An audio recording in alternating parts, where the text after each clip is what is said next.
It is no secret that sales cycles today are longer than they were in like the 2020, 2022 era when we had like the PPP, we had lots of funding and stimulus and all these different things that were happening in the economy. And so people would more readily pay for stuff.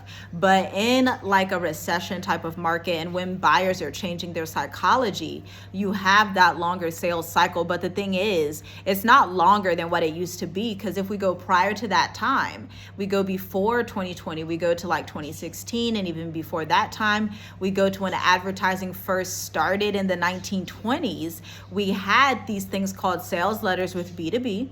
And so people would go door to door with the sales letter, or they would just send out these mass mail communications via the inbox, like the physical mailbox is the inbox, not email marketing. And so they would just like spray and pray with their marketing. They would do it like that. They would also do sales like that with the sales letters and just hope they were writing it to the right person. And so this is the longer buyer cycle that you're seeing now in 2024, in May, June 2024.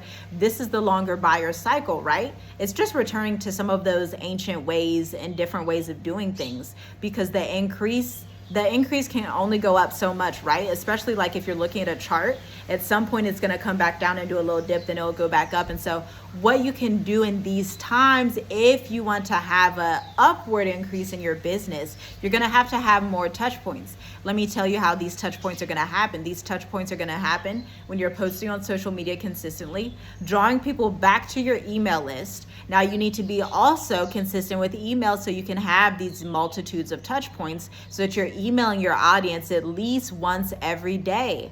This can exclude weekends. I don't send weekend emails, but you can exclude the weekends and send an email to your audience every day. Now, if you want to go further and you want to drive revenue for your firm because you have a sales team, or you have different investments in different areas, or you're trying to expand into a different market, or whatever your business goals are at this rate, if you want to take it a step further and really nurture even more, then you can use SMS marketing, text message marketing. And a lot of people think, oh, that's too invasive, that's like too personal, people don't really want to see that. But when you have a marketing message that's valuable, when you're looking at philosophies, when you're looking at encouraging people and not just saying, hey, schedule a call, hey, schedule a call, hey, do this, but you're actually tapping into their emotions and what they're experiencing on their buying journey, then you're actually a point of reference and hope. Then you're actually giving them educational tips and they're like, oh, that was a good reminder, thank you. So you're sending them these quick reminders, and you're not sending them like every day of the week because it's SMS. And so you should be doing it like 2 times a week to send these reminders. I used to love when I got reminders from a previous business coach of mine.